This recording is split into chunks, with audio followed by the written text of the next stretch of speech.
Okay, this is going to be partitioning and formatting a disk drive in Linux. This is just going to be the partitioning part.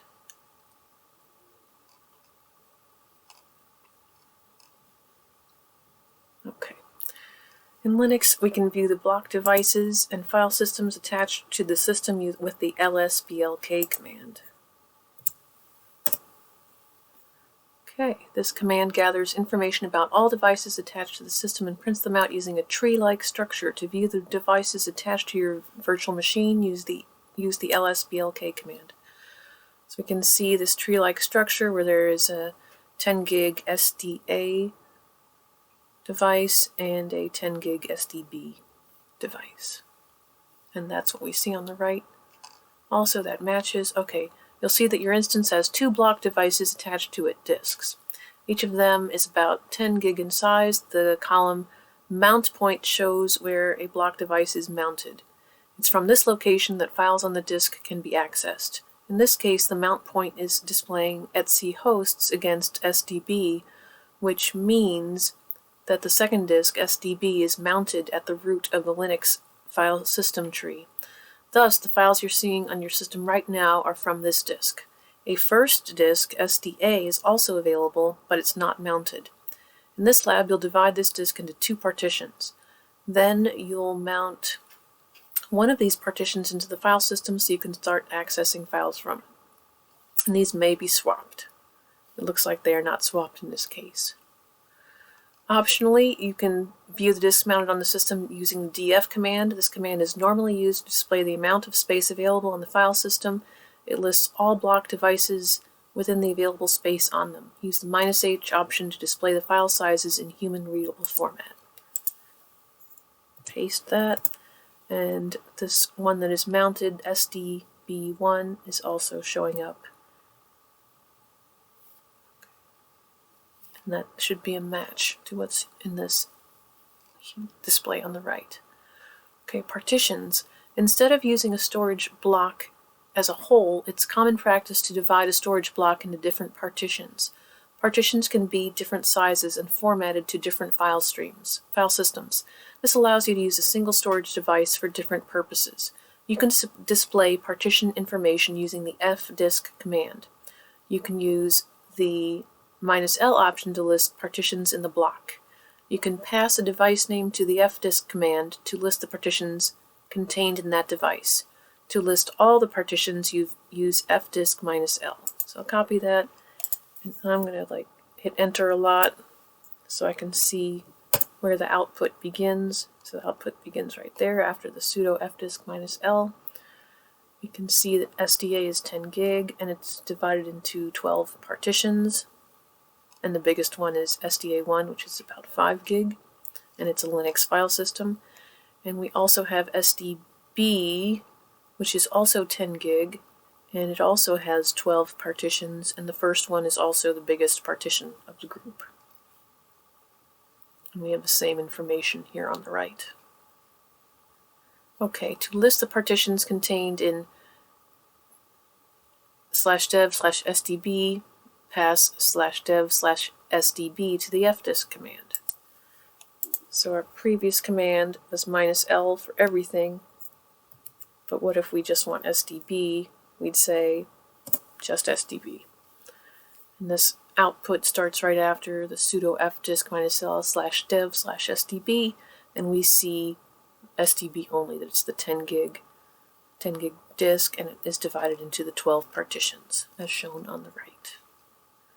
Okay, fdisk displays information contained in the partition table where information about partitions is stored. Disk partitioning with fdisk. When the fdisk command is used without options, it provides a menu-driven environment for creating and deleting partitions. Caution, modifying partitions is destructive and can lead to loss of data. Not good. Remember to always back up your data before modifying partitions on a live system. Mount and unmount. Mounting and unmounting mean making devices available or unavailable on a Linux file system. This is accomplished by the commands mount and umount. Before modifying a disk, you should first unmount it from the system using the umount command. When modifications on the disk are done, you should mount it back on the system. For this exercise, since the device we're partitioning is not initially mounted, you can proceed with partitioning. Go ahead and start fdisk in the interactive mode by passing the name of the disk you want to partition. In this lab, we'll partition /dev/sda. Note, we'll partition this disk that's not currently mounted. You should select the other one if things are swapped. For some reason, they're not swapped here, so we're good to go. Start fdisk by passing the disk you want to partition, which is /dev/sda as the parameter.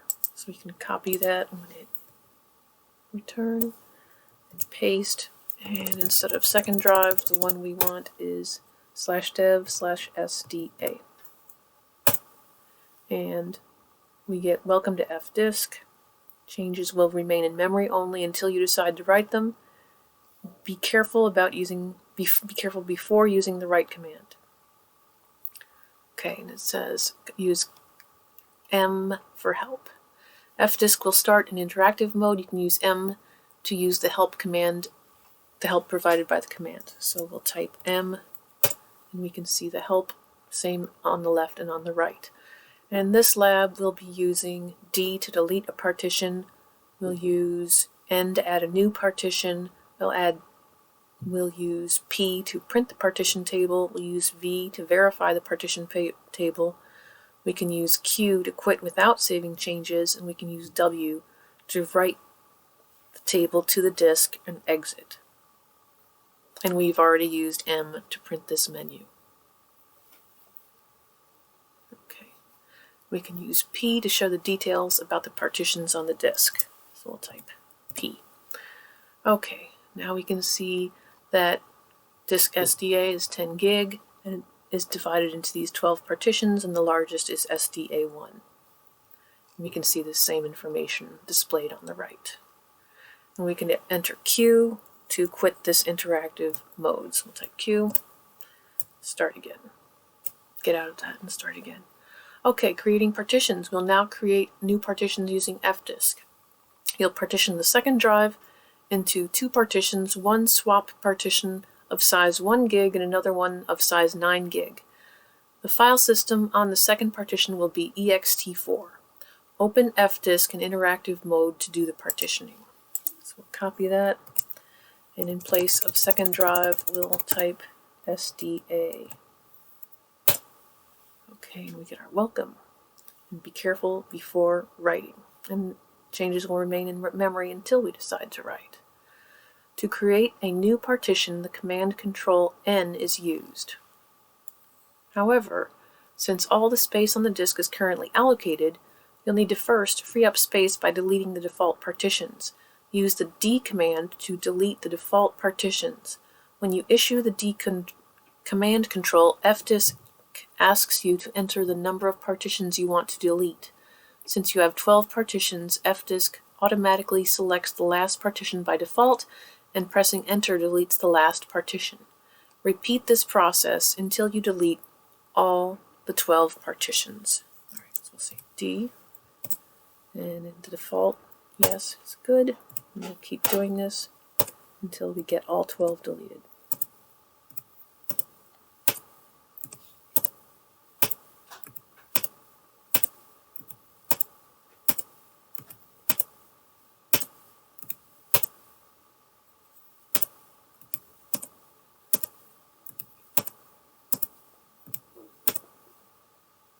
Okay, looks like we've deleted all 12. We should have a match between the left and the right. That looks good. You're now able to create your new partitions. Enter the command control for creating a new partition, N. So enter N and hit return. You'll then need to provide the starting sector memory location of the new partition from where you want to allocate. Here, press enter to select the default value of 2048. So we're already going to hit enter to accept the partition number 1. And we're going to hit enter again to accept 2048 as the first sector. Okay. Provide the last sector of the new partition up to where you want to allocate. The difference between the first and last sectors makes up the total size of the partition. Disk sector represents units used to measure the size on disks. Each sector stores a fixed amount of data. In lots of hard disks, for example, a sector stores 512 bytes. To create the first 1 gig partition, enter 2097200. 2097200. Divide the original partition by 10. All right. Hopefully I did that okay. As far as I can tell, I did it okay. Two important things happen here. The partition size is set to 1 gigabyte. And the partition type is set to Linux file system. All right, I'm going to hit P just so I can see that. All right, so it's 1 gig and it's a Linux file system. You'll see how to change partition types in the next section. Voila, the one partition is now created. You'll now move on to the second one. Use the command N again for a new partition. All right, N and 2 is good. So select the second partition. And for this one, we're just going to select the default for the starting sector, which is the very next sector from the last partition we allocated. So we'll hit Enter to take the default. And we'll also select the default last sector, which will be the last sector of the remaining disk space. So we'll hit Enter again. Okay, and this should be a match to this. And I think it is. It seems good. The second partition is now created. Sweet! Before committing your changes, you'll change the type of the second partition to a different type. So let's look at that again with P. And we can see these are both currently, we have a 1 gig Linux file system and then a 9 gig Linux file system. Before committing your changes, you'll change the second partition to a different partition type. You'll change the first partition type to a Linux swap type. Enter the command Control T to change the partition type and select the first partition. Alright, so we'll choose T for type. And we want to change partition number 1, so we'll enter 1. And then we're going to use the capital L to list all of the partition types that are available. And there are many. And we're going to want 19 for Linux swap, and we can see that that number 19 is Linux swap. So we'll enter 19. And then if we hit, and it says it changed the partition Linux file system to Linux swap, and if we hit P to print, we can see that now this 9 gig second partition is the first partition, the 1 gig partition, is a Linux swap. Okay, up to this point, the partition type will be changed to match the selection. Up to this point, you've just been editing the partition table in memory. You can use the Q command here to quit fdisk without committing the changes to disk. You can also update your partitions by using the D and N commands to remove and add new partitions. You can also use the V command here to verify your changes before proceeding. So we'll hit V to verify. And it says no errors detected. We're using 2 out of 128 partitions. And it looks like a match to the right. If you're satisfied with these changes that you've made so far, you can commit them to disk by using the W command. So I'll say W. Now they are committed. Congratulations, you have successfully partitioned the second disk using fdisk. The second disk device is now made up of 2 partitions of 1 gig and 9 gig, respectively. Click Check My Progress to verify the objective. Moment of truth. Fingers crossed. Very good.